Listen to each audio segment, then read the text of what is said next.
আপনাদের সবাইকে আমন্ত্রণ জানাচ্ছি আন্তর্জাতিক অঙ্গনের সবশেষ সংবাদ নিয়ে আমাদের প্রতিদিনের আয়োজন যমুনা আই ডেস্কে।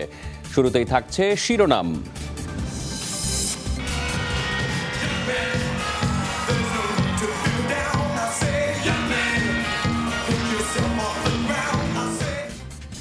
ব্যাটল গ্রাউন্ড খ্যাত রাজ্যগুলোতে বিরামহীন প্রচারণায় ডোনাল্ড ট্রাম্প, সংখ্যালঘু জনগোষ্ঠীতে জনপ্রিয়তায় এগিয়ে বাইডেন। বিশ্বে 4 কোটি ছাড়ালো করোনা আক্রান্তের সংখ্যা, মহামারীর দ্বিতীয় ঢেউ ঠেকাতে রাত্রিকালীন কারফিউ ফ্রান্সে।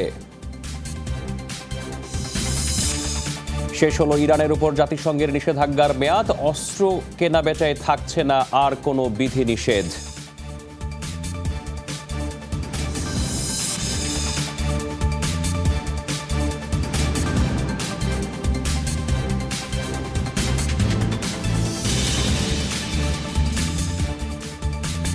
এসব খবরের বিস্তারিত নিয়ে আপনাদের সাথে আছি আমি রাহাত মিনহাজ। মার্কিন নির্বাচনের বাকি আর মাত্র 17 দিন। শেষ সময়ে ব্যাটল গ্রাউন্ডগুলোই জয় নিশ্চিত করতে মরিয়া ডোনাল্ড ট্রাম্প। শনিবারও মিশিগান আর উইসকনসিনে প্রচারণা চালিয়েছেন তিনি। বিশাল র্যালিতে ডেমোক্র্যাটদের আমেরিকা বিরোধী হিসেবে আখ্যা দিয়েছেন ডোনাল্ড ট্রাম্প। ক্লান্তিহীনভাবে একের পর এক ব্যাটল গ্রাউন্ডে সফর করছেন প্রেসিডেন্ট ট্রাম্প। উইসকনসিনের প্রচারণাতেও উৎফুল্ল ছিলেন মার্কিন প্রেসিডেন্ট। যথারীতি বিদ্রূপ বাণে জর্জরিত করলেন ডেমোক্র্যাট প্রতিদ্বন্দ্বী জো বাইডেনকে। বলেন বাইডেনের নেতৃত্বে দেশের অর্থনীতি গভীর সংকটে পড়বে। বাইডেনের কাছে হারের অর্থ যুক্তরাষ্ট্রের ইতিহাসে সবচেয়ে অযোগ্য প্রার্থীর কাছে হার। তিনি হোয়াইট হাউসে প্রবেশ করলে জাতিকে হতাশায় ডুবতে হবে, অর্থনীতি ডুববে, আপনারা সেটা হতে দেবেন না। বাইডেন নির্বাচিত হলে এদেশের উপর আধিপত্য বিস্তার করবে চীন। আরেক ব্যাটল গ্রাউন্ড মিশিগানের প্রচারণায় জয়ের বিষয়ে আবারও আশাবাদ জানান ট্রাম্প। দাবি করেন দেশকে সেরা অবস্থানে পৌঁছে দিয়েছেন তিনি। আমরা আরো 4 বছরের জন্য হোয়াইট হাউস জয় করতে যাচ্ছি। উগ্রবাদী বামপন্থীরা ইতিহাস আর মূল্যবোধ মুছে ফেলতে চায়। আমরা বিশ্বজুড়ে বহু মানুষকে নিপীড়নের হাত থেকে উদ্ধার করেছি। দিন দিনই আমরা আরো শক্তিশালী হচ্ছি। যে কোনো সময়ের চেয়ে এখন আমরা সেরা। তবে শনিবার কোনো প্রচারণায় অংশ নেননি ডেমোক্র্যাট প্রেসিডেন্ট প্রার্থী জো বাইডেন। রোববার নর্থ ক্যারোলাইনায় সফর করবেন তিনি। একই দিন নেভাদায় র্যালিতে অংশ নেবেন Trump. Dorothy Tasrin, Jamuna news. অবশ্য বর্ণবাদী আচরণ আর অভিবাসন বিরোধী অবস্থানের কারণে সংখ্যালঘু ভোটারদের চাপের মুখে রয়েছেন মার্কিন প্রেসিডেন্ট। মুসলমান, খ্রিস্টাঙ্গ আর হিসপ্যানিক ভোটারদের সমর্থনে এগিয়ে রয়েছেন ডেমোক্র্যাট প্রার্থী বাইডেন।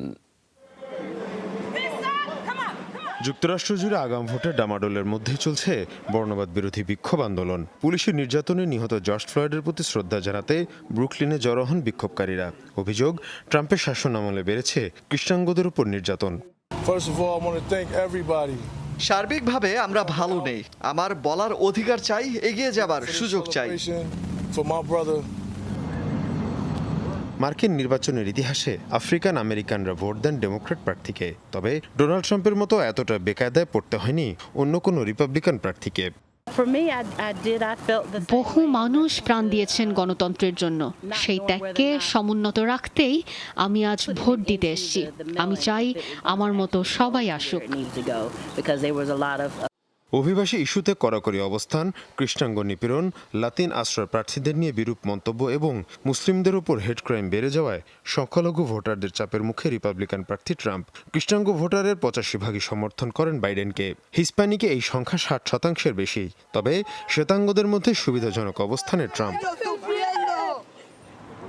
গেল 1 দশকে সংখ্যালঘু ভোটার যেমনি বেড়েছে তেমন কমেছে শ্বেতাঙ্গ ভোটার। 2000 সালের তুলনায় হিসপ্যানিক এবং এশিয়ান ভোটারের সংখ্যা বেড়েছে প্রায় দ্বিগুণ। এই পরিবর্তন নির্বাচনী ফলাফলে বড় ধরনের প্রভাব সৃষ্টি করবে বলে মনে করছেন সংশ্লিষ্টরা। যখনই সীমান্তে দেয়াল নির্মাণের প্রসঙ্গটি আসে তখনই পরিস্থিতি জটিল হয়ে ওঠে। যারাই এই বন্দিদশার মধ্যে রয়েছে তারাই জানে এর কষ্ট। তাই নির্বাচনের সময় এই বিষয়টিও বিবেচনায় আনা হবে। যুক্তরাষ্ট্রের জনসংখ্যার 13% বেশি কৃষ্ণাঙ্গ, হিসপ্যানিকের সংখ্যা প্রায় 17%। বিশ্লেষকরা বলছেন প্রেসিডেন্ট নির্বাচনে 2 প্রার্থীর মধ্যে ব্যবধান করে দেবে এসব সংখ্যালঘু কৃষ্ণাঙ্গ এবং অভিবাসীদের সমর্থন। মীর মুশফিকা হাসান, যমুনা নিউজ। এদিকে নিউজিল্যান্ডের নির্বাচনে নিরঙ্কুশ জয় পেলেন ক্ষমতাসীন প্রধানমন্ত্রী জেসিন্ডা আর্ডার্ন। 64টি আসন পেয়ে একক সংখ্যাগরিষ্ঠতা লাভ করেছে তার দল লেবার পার্টি। 49% বেশি ভোট পেয়েছে ক্ষমতাসীনরা। প্রধান বিরোধী দলের ঝুলিতে পড়েছে 72% সমর্থন। দেশটির ইতিহাসে 24 বছরের মধ্যে এবারই প্রথম একক সরকার গঠন করতে যাচ্ছে কোনো দল। বিজয়ের পর ভাষণে জনরায়ের প্রতি সম্মান দেখিয়ে প্রতিশ্রুতি দেন কিউই প্রধানমন্ত্রী। ক্রাইস্টচার্চ হামলা সহ বিভিন্ন সংকটে নেতৃত্বের জন্য বিশ্বজুড়ে আলোচিত নাম ছিলেন জেসিন্ডা আর্ডার্ন। কোভিড-19 নিয়ন্ত্রণেও রয়েছে তার সরকারের বিরাট সাফল্য।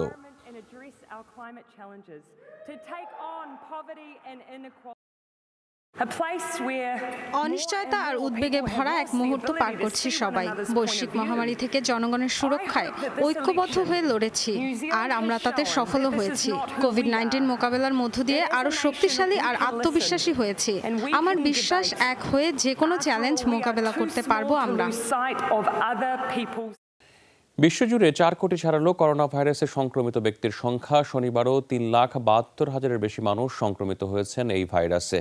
5,500 মানুষের মৃত্যুতে বিশ্বে মোট প্রাণহানির সংখ্যা 11.5 লাখের ওপর।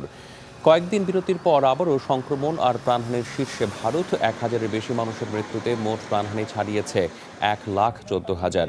মোট আক্রান্তের সংখ্যা 75 লাখের মতো। 638 জনের মৃত্যুতে যুক্তরাষ্ট্রে প্রাণহানি 2,24,000-এর কাছাকাছি। সংক্রমিত 83 লাখের কাছাকাছি মানুষ। ব্রাজিলে আরও 461 জনের মৃত্যু হয়েছে কোভিড-19-এ। সংক্রমণ ঊর্ধ্বমুখী রয়েছে ইউরোপের বিভিন্ন দেশে। এদিকে করোনার বিস্তার রোধে রাজধানী প্যারিস সহ ফ্রান্সের 9টি শহরে শুরু হয়েছে রাত্রিকালীন কারফিউ। রাত 9টা থেকে ভোর 6টা পর্যন্ত বহাল থাকবে এই বিধিনিষেধ। শনিবার রাতে শুরু হওয়া এই কারফিউর আওতায় পড়বেন 2 কোটি মানুষ। তবে ম্যাক্রন সরকারের নতুন কড়াকড়িতে ক্ষুব্ধ নাইট ক্লাব ও রেস্টুরেন্টের মালিকরা। কারণ টানা 2 মাসের লকডাউনের ক্ষতি তারা পুষিয়ে উঠতে পারেননি। শনিবারও দেশটিতে করোনা ভাইরাসে মারা গেছেন 90 জন। নতুনভাবে 32,000-এর বেশি মানুষ সংক্রমিত হয়েছেন। এদিকে দ্বিতীয় দফার মহামারীর ধাক্কা সামলাতে আজ কড়াকড়ি বাড়ানোর ঘোষণা দেবে ইউরোপের আরেক দেশ ইতালি। যুক্তরাষ্ট্রের চরম বিরোধিতা সত্ত্বেও ইরানের উপর থেকে স্বয়ংক্রিয়ভাবে উঠে গেল 13 বছরের পুরনো অস্ত্র নিষেধাজ্ঞা। রোববার প্রথম প্রহরে শেষ হবে এই সময়সীমা। ইরানি পররাষ্ট্র মন্ত্রণালয় জানিয়েছে 13 বছর আগে জারিকৃত জাতিসংঘের অস্ত্র নিষেধাজ্ঞা 18 অক্টোবর উঠে গেল। ফলে আইনি বাধা ছাড়াই প্রয়োজনীয় অস্ত্র ও সামরিক সরঞ্জাম কিনতে পারবে ইরান। একই সাথে যে কোনো দেশের কাছে অস্ত্র বিক্রিও করতে পারবে দেশটি। বিবৃতিতে ইরান বিরোধী পদক্ষেপ থেকে যুক্তরাষ্ট্রকে বিরত থাকার আহ্বান জানানো হয়। গেল অগাস্টে নিরাপত্তা পরিষদে ইরানের উপর আরোপিত নিষেধাজ্ঞার সময়সীমা বৃদ্ধির প্রস্তাব দিয়েছিলেন ট্রাম্প প্রশাসনের কর্তা ব্যক্তিরা। ইসরায়েল ও যুক্তরাষ্ট্র ছাড়া সেটি খারিজ করে সব সদস্যরা।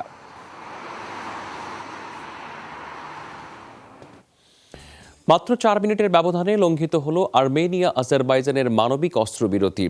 পাশিয়ান সরকারের অভিযোগ, মধ্যরাতে গোলাবারুদ ও মিসাইল ছোড়ে প্রতিবেশী রাষ্ট্র। এর আগেই গানজা এলাকায় চালানো হামলায় প্রাণ যায় 13 জন বেসামরিক মুসলিমের। এরপর ফ্রান্স, রাশিয়া আর যুক্তরাষ্ট্রের প্রস্তাবিত নতুন অস্ত্রবিরতিতে সম্মত হয় উভয় পক্ষ। কথিত আছে, পিতার কাঁধে সন্তানের মরদেহ পৃথিবীর সবচেয়ে ভারী বস্তু। আর্মেনিয়ার ছোড়া ক্ষেপণাস্ত্রে এই আজেরিও হারিয়েছেন প্রিয়তমা স্ত্রী, বোন সহ পরিবারের অন্যান্য সদস্যদের। আর্তনাদ, হাহাকার গোটা গানজা এলাকাতেই। বাকু প্রশাসনের দাবি, শনিবারও মৃত্যুবরণ করেছেন 13 বেসামরিক, আহত অর্ধশতাধিক। আর্মেনিয়ার ফ্যাসিবাদী সরকার আবারও যুদ্ধাপরাধে জড়ালো। গাঞ্জা ও মিনগাশেভি শহরে ছোড়া রকেট কেড়ে নিল নিষ্পাপ প্রাণ। বহু মানুষ আহত, কিন্তু আগ্রাসী আচরণে দমবার পাত্র নয় আজারবাইজান। এরপরই মানবিকতার খাতিরে দ্বিতীয় দফা অস্ত্রবিরতিতে সম্মত হয় বিবদমান পক্ষগুলো। কিন্তু কার্যকরের 4 মিনিটের মাথায় সেটি লঙ্ঘনের অভিযোগ তোলে আর্মেনিয়া। দাবি, তুরস্ক নাড়ছে আঞ্চলিক রাজনীতির কলকাঠি। চলমান লড়াইয়ে আর্মেনিয়ার বহু মানুষ হতাহত, তবে এখনো নাগোর্নো কারাবাখের নিয়ন্ত্রণ ধরে রেখেছে সেনাবাহিনী। বিশ্বাস, রণক্ষেত্রে জয়ী হওয়ার পাশাপাশি ভবিষ্যৎ প্রজন্মের জন্য সুস্থ সুন্দর আর্মেনিয়া গড়ে তুলবে সেনারা। কিন্তু তুরস্কের উস্কানি বন্ধ না হওয়া পর্যন্ত আঞ্চলিক শান্তি ফেরানো অসম্ভব। আজারবাইজানের মালিকানাধীন নাগোর্নো কারাবাখ অঞ্চল পুনরুদ্ধার নিয়ে ২৭ সেপ্টেম্বর থেকে আর্মেনিয়ার সাথে চলছে সংঘাত। পর্যবেক্ষকরা ৩ শতাধিক প্রাণহানির তথ্য দিলেও প্রকৃত সংখ্যা আরও বেশি। মৌলি ইসলাম, যমুনা নিউজ। সমুদ্র সীমায় প্রাকৃতিক সম্পদের উপর অধিকার সমুন্নত রাখতে কূটনীতি হবে মূল হাতিয়ার। শনিবার এমন মন্তব্য করেছেন তুরস্কের প্রেসিডেন্ট রিসেপ তাইয়েপ এরদোগান। তেল গ্যাস উত্তোলনকারী জাহাজ ফেইজ সফরে যান প্রেসিডেন্ট। সেখানেই ঘোষণা দেন কৃষ্ণ সাগরের সন্ধান মিলেছে আরও ৮৫ বিলিয়ন কিউবিক মিটার প্রাকৃতিক গ্যাসের। ফলে সেখানকার সমুদ্র সীমায় প্রাকৃতিক সম্পদের পরিমাণ বেড়ে দাঁড়ালো ৪০৫ বিলিয়ন কিউবিক মিটার। ২০২৩ সাল নাগাদ নিজস্ব চাহিদা মিটিয়ে প্রাকৃতিক গ্যাস রফতানির ঘোষণা দিয়েছে আঙ্কারা। অগাস্টে ভূমধ্যসাগরে তেলবাহী জাহাজ মোতায়েন করা নিয়ে প্রতিবেশী দেশ সাইপ্রাস ও গ্রিসের সাথে কোন্দলে জড়ায় তুরস্ক। টানা বৃষ্টিতে ভূমিধসের কবলে পড়েছে ভিয়েতনামের একটি সামরিক ক্যাম্প। প্রাণ হারিয়েছেন কমপক্ষে ২২ জন সেনা সদস্য। রোববারের দুর্ঘটনায় ৮ জনকে জীবিত উদ্ধার করা হয়েছে। যুদ্ধ অবস্থা ছাড়া দেশটিতে সবচেয়ে বড়। ভারতের তেলেঙ্গানায় অতিবৃষ্টি আর বন্যায় প্রাণহানি বেড়ে ৫০ জনে দাঁড়িয়েছে। রাজ্য সরকারের দাবি ক্ষয়ক্ষতির পরিমাণ ৬,০০০ কোটি রুপির মতো। সবচেয়ে বেশি ক্ষতিগ্রস্ত হায়দ্রাবাদ। শনিবার শহরটিতে ১৫০ মিলিমিটারের বেশি বৃষ্টিপাত রেকর্ড করা হয়। বালানগর হ্রদের পানি বিপদসীমার উপর দিয়ে প্রবাহিত হয়, ভেসে যায় বেশিরভাগ এলাকা। ঘরবাড়ি ডুবে যাওয়ায় উঁচু স্থানে আশ্রয় নিয়েছেন বাসিন্দারা। দুর্গত এলাকায় সেনাবাহিনী, এনডিআরএফ সদস্যরা ছাড়াও কাজ করছেন স্থানীয়রা। পৌঁছে দিচ্ছেন প্রয়োজনীয় ত্রাণ ও ঔষধ। প্রতিবেশী অন্ধ্রপ্রদেশ ও কর্ণাটক রাজ্যেও দেখা দিয়েছে ভারী বৃষ্টি।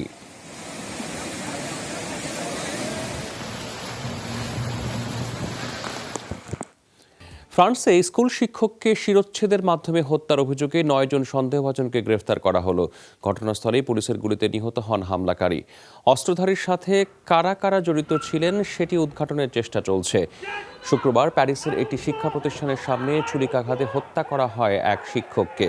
তিনি ইতিহাসের ক্লাসে মহানবী হযরত মুহাম্মদ সাল্লাল্লাহু আলাইহি ওয়াসাল্লামের ব্যঙ্গচিত্র দেখান শিক্ষার্থীদের। ফরাসি প্রেসিডেন্ট এই ঘটনাটিকে ন্যাক্কারজনক বলে অভিহিত করেছেন।